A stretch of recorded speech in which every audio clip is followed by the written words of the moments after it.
Hi guys, I'm Shmee, hello and welcome back to the channel where it's time for the last leg to head home with the Ford GT, because back in the UK there's not one new Shmeemobile, which you know about, the Ferrari 296 GTS awaiting us after Petrol Hedonism Live, but there might be a second. We will get to that. Now today, on our final journey, departing from here in Madrid, Spain, I want to reveal the true cost of this tour. What does it actually cost to drive for 2 weeks around Europe, almost, well, the best part of 3,000 miles in the Ford GT? We're talking hotels, fuel, and the fuel is quite interesting, tolls, crossings, and everything that's been involved with it. Now, it's a fairly early start here in Madrid. The sun has popped up over this square. There's all sorts of carnage and chaos going on around us, but you could technically drive direct from here up through Spain, all the way through France and take a Eurotunnel, except we're going on the very long ferry. It's a 4 or 5 hour drive from here to Santander. Then we have a 31-hour ferry all the way up the side of France to Portsmouth before we're going to get this back to the Shmuseum later on for you, but tomorrow for us. Anyway, I want to dive into this. I think you'll find it very interesting, especially the update really for me about the fuel economy of the GT when you do a journey like this. It is absolute pandemonium here. Every 5 seconds, another taxi comes or goes, trash is being taken out.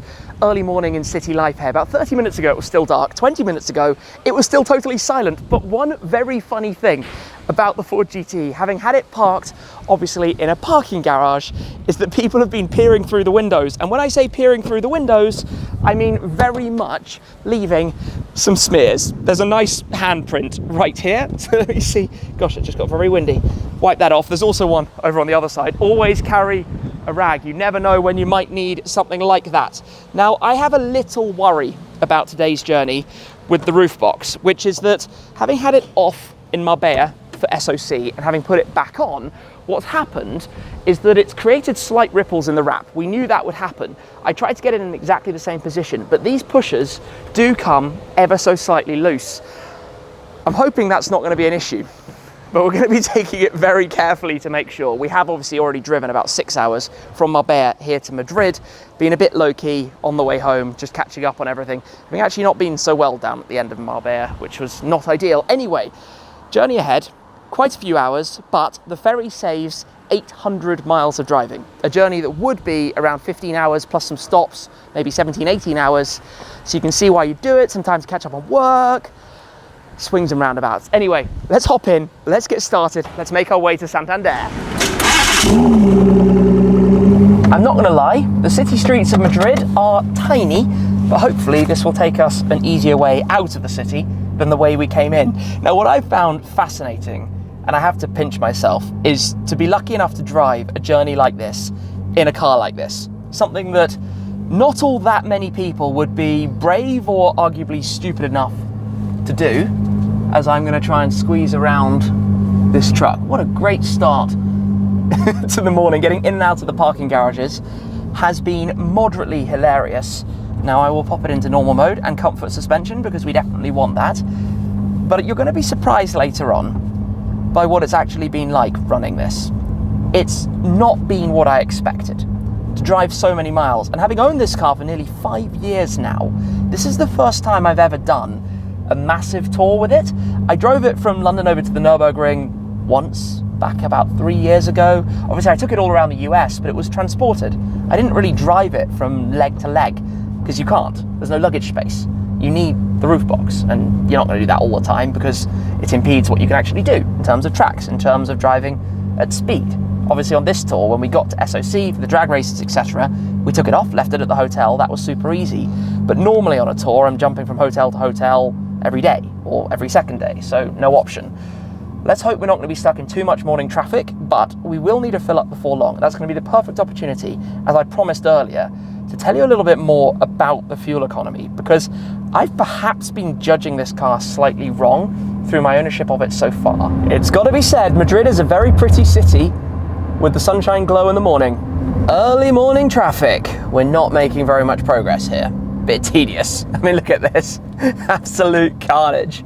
I don't really know Madrid landmarks. There are some nice buildings around us, pretty much on every side, but I can't tell you all that much about them. What I can tell you about, though, are these Supercar air fresheners, which are now available. Those are in our eBay shop. You can head over and check them out. Also, quite excitingly, we are soon to have a restock of Supercar. Supercar's brothers are now at sea, sailing over, and will be with us very, very, very soon for you guys. But in the meantime, we have the air fresheners available. The link to those is right down below. And we're gonna see if we can figure our way out of the city streets that we have here in Madrid. Finally making some progress out of that jam. There are lots of very wide streets here, and like I said, really pretty place.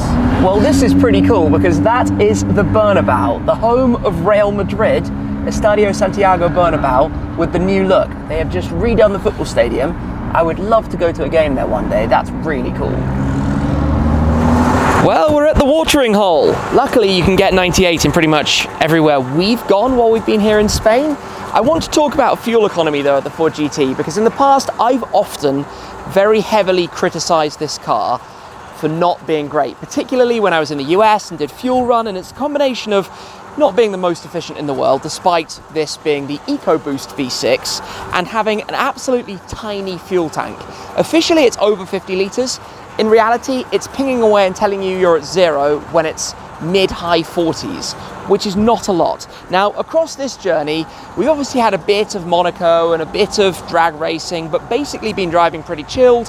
Having the roof box on the top means that the pace has to be slowed down anyway, and I can give you the numbers, the scores on the doors. We have managed, we filled it, see, 39 litres, and it was telling me we had, I think, 90-something kilometres to go, not all that many.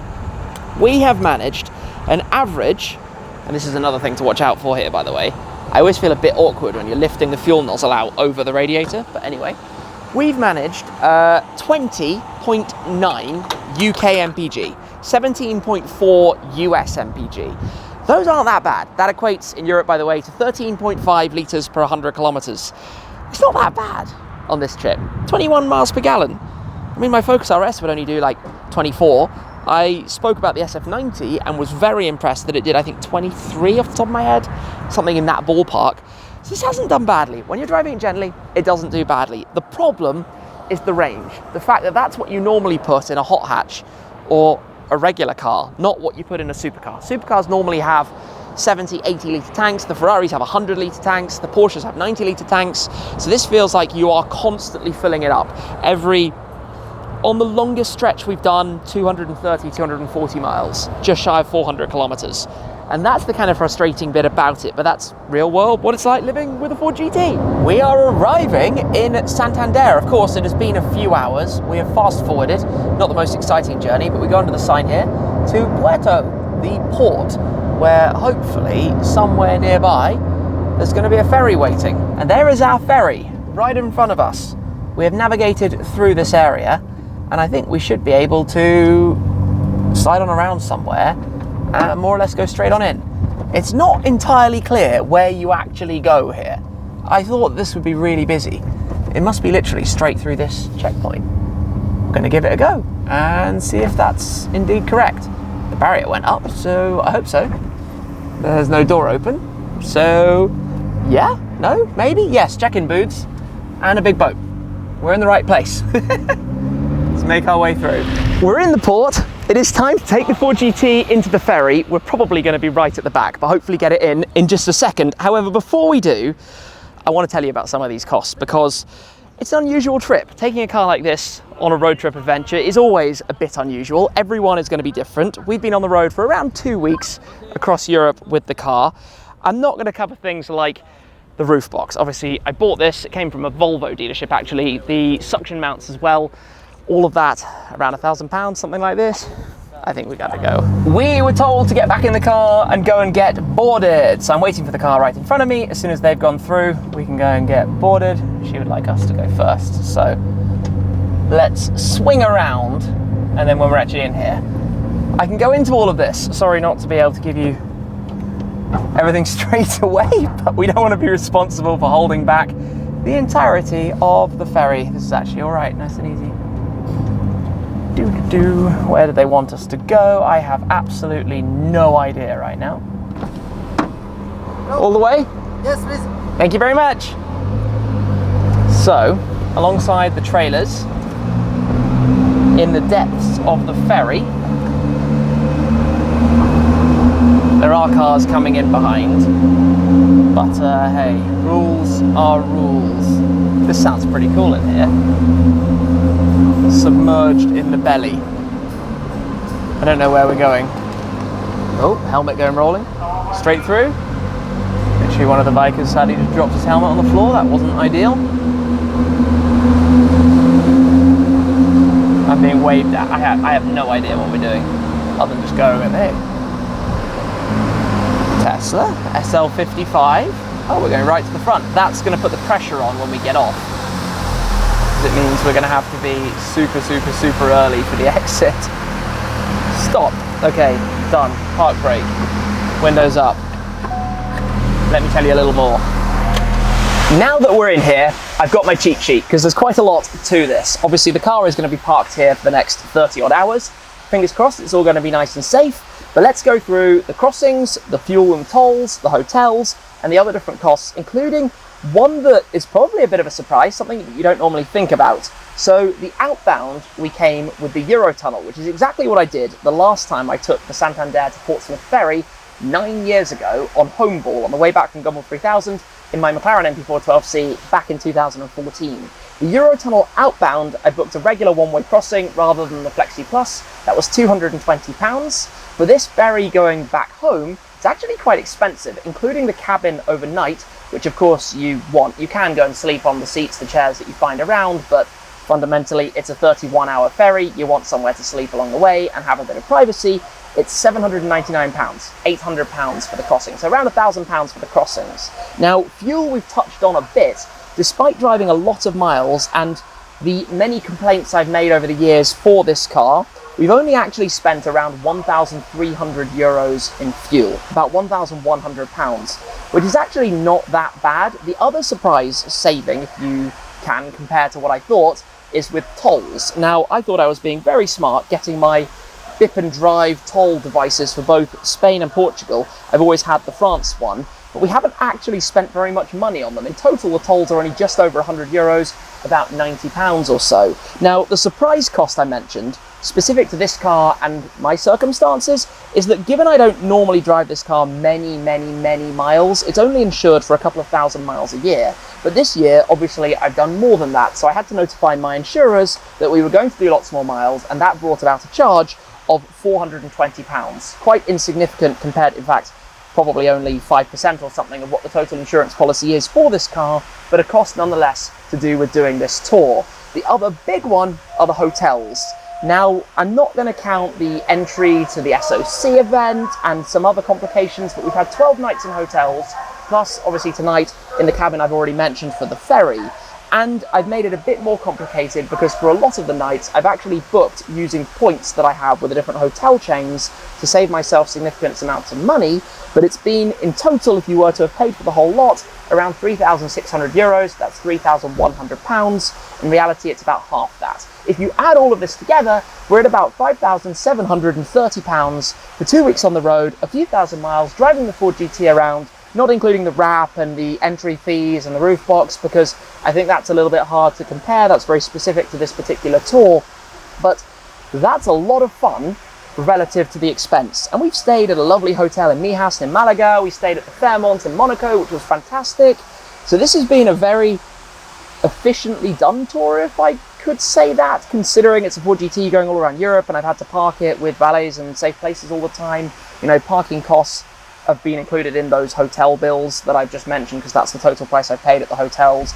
Obviously, there have been other things along the way. Food, I can't add all of that up because I'd be paying for that if I was at home anyway.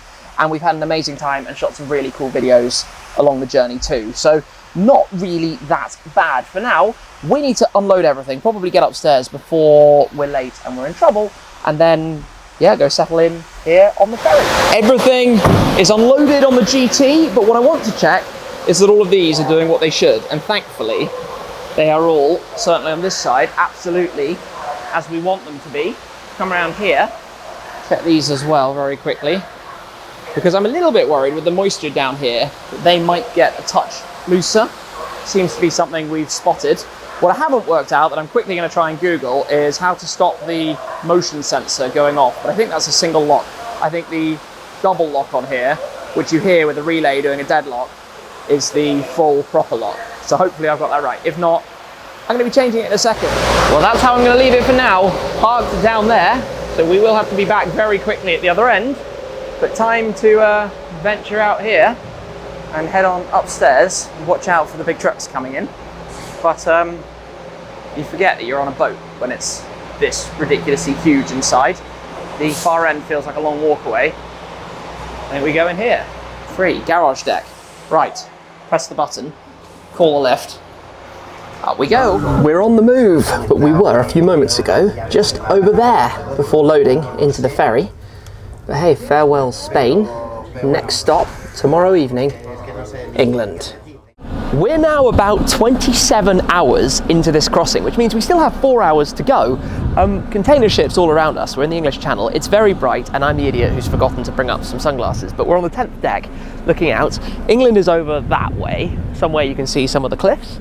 We're heading towards Portsmouth, and yeah, it's ships like those that actually the GT Black series sailed on when it went over, well, back from the Middle East over to the US and then back from the US.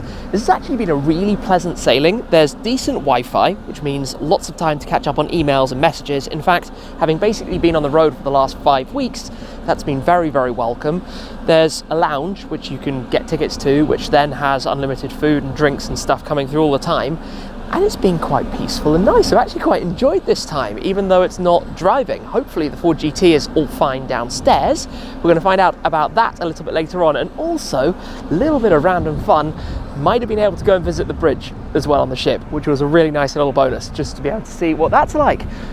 It's warm, it's sunny, it's glorious. It's been a very smooth sailing around past France all the way up. And it's not going to be that long until we're unloading the GT and driving it back to the Shmuseum. This is quite fun, climbing around the decks at the back. Obviously that's where we drove on. Some of the trucks and even some of the cars down there. This is the other end. I guess that's the same level we're on. There's a Defender down there, but all the way at the front. It's a long way from the exposure to the salty sea air that you have out here. Although obviously when we get home, the Ford GT is going to get a proper clean up. But yeah, kind of crazy really. Sun's starting to set, but not too long to go now. So we've got a cruise ship just over there, heading out of Portsmouth. Nearly there, as that ferry is heading the other way to Spain. Back down here, and the good news is that there is a box on the roof, which was the first worry. So let me come and squeeze down and see how this is actually looking. I am super intrigued, and I apologise for all the background noise in here as well, by the way, and any weird editing that we might have had to do. But yeah, look, you can see the poppers at the back have released themselves. The others at the front are all good, so it wouldn't have gone anywhere, but definitely worth noting. Anyway, let's get this loaded up, because that's going to open in a moment, and then we'll have to get out of here. So, let's get started, get ready with this. I'm totally failing to get this key in here, and then maybe I'll secure it first. Get this opened and start filling it all up properly. This is really dramatic as the door opens down to the land deck. Obviously the siren's going off, and there are different levels to all of this as well. And then behind me, we have cars, trucks, cyclists, motorbikes, all sorts. But I assume that we're going to get waved out quite quickly, so I should probably beeline to my car and get ready in a moment for when they're going to give us the go-ahead, and it'll be time to move out. I have no idea if this is 30 seconds, or 5 seconds, or 5 minutes, or what. Some people are starting their engines though. We'll find out in a moment. Tesla rolls out in silence. Is it going to be us next? No, we're being told to wait. I don't really know. Is it about to be time? People are coming on with suitcases and stuff. I'm presuming once the lady has walked past. It's our time to go. No, we're being held. Who even knows? Who even knows? We've got the thumbs up.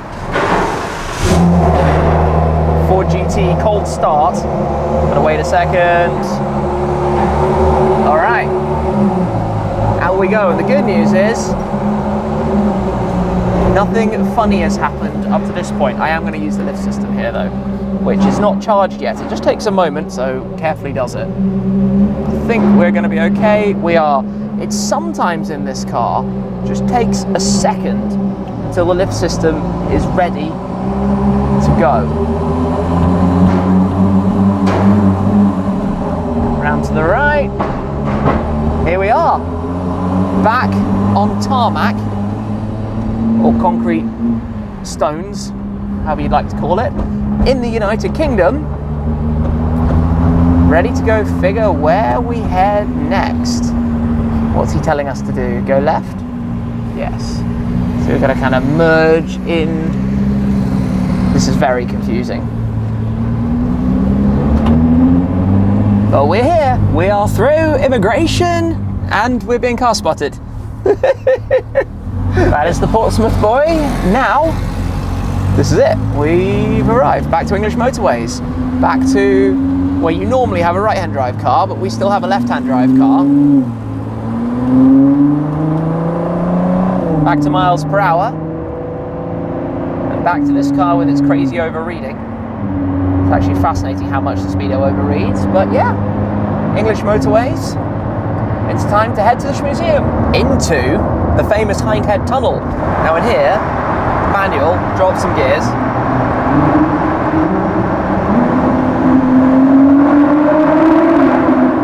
Woo-hoo-hoo.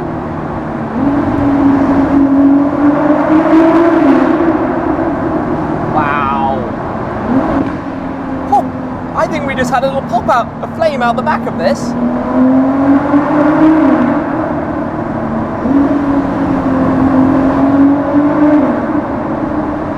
I'm sad that I don't have a camera or somebody who could have seen that.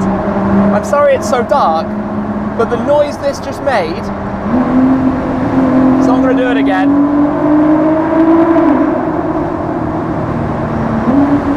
It's the first time I've ever heard it in the Ford GT.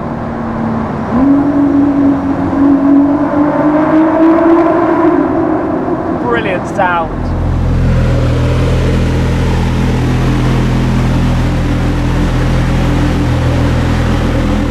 We've made it. We are home. We have successfully ventured around Europe in the Ford GT, in the crazy design. And don't forget, this is all part of the big exciting thing next month. The original artworks by Louette going for auction.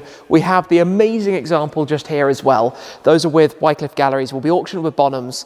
Don't forget to check those out and everything else that Wycliffe Galleries and Louette are up to. But the GT, there's something crazy about this because it's not a car that people normally do this with, to do so many miles, to drive it all around, to stick a roof box on the top. And yes, I've been worried about this, but we're home. The mission is successful. Nothing has gone wrong.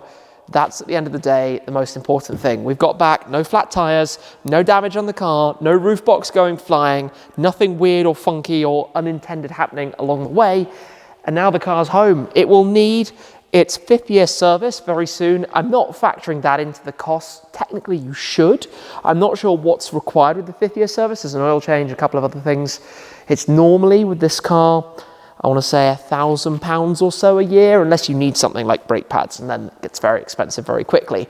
But on the basis of that, and doing so many miles, and it needing a service technically every 5,000 miles or so, you could argue that we're halfway through to the next service and the cost, add £500. And again with the tyres, perhaps similar story, should add a couple £100 towards the tyres. Full set on here isn't again too much, I think it's about 1,500. So maybe we are talking, if you add in some tyres and some maintenance to the whole cost of the trip, we're at about £6,500, something like that, which would probably be the fair way to look at it. I'd say that's not too bad, considering how much fun this has been in this wild and wacky thing. Well worth it. Well worth every single bit. And to make so many cool videos, which I hope you guys have enjoyed, from driving Mike's Zonda to all of the hypercars on the drag strip, to being in Monaco, meeting up with GMK, going out in his G80. Like, oh, this has been really cool. This has been really cool. And don't forget also, of course, we now have available the Supercar air fresheners. Obviously double-sided. These are available right now. Don't worry, they don't smell like a field full of cows. because we figured you probably wouldn't enjoy that. So those are going to be available right now. Shmoo the cow himself will be back really soon also. Plus we might have something else cool in the works. I always hinted that there might be some more really cool things connected to this. I gotta be delicate with my words. I'm leaving it on a cliffhanger. I'm sorry guys, but we're back home at the Shmuseum. It's been a long old journey. The ferry was actually brilliant. I would thoroughly recommend that way of travel. You get so far away, have a nice, relaxing, restful journey, loads of food, lots of time to chill out, and lots of time to prepare for what's coming up next. You'll notice a few things are not here or in the wrong place in the garage or have changed a little bit, which of course I'm going to update you on very soon also. Amazing to have this car out there. I know it's not to everyone's taste. Remember, it's a wrap. It's still the beautiful red and gold underneath, and it will be back to that in probably only a month or two now. But in the process, working with Luette and Wycliffe Galleries, supporting Calm, which is an amazing thing to do. Thoroughly recommend supporting Calm if you can as well.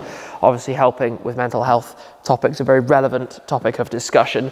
And just having fun with it, getting it out there, going down to Monaco, to the south of Spain, to Supercar Owners Circle, to Marbella. Crazy journeys. Thank you very much for your support, guys. It is appreciated as always. Don't forget to hit the link, grab yourself a Shmoo the Cow air freshener, and I will see you again very soon. Cheers!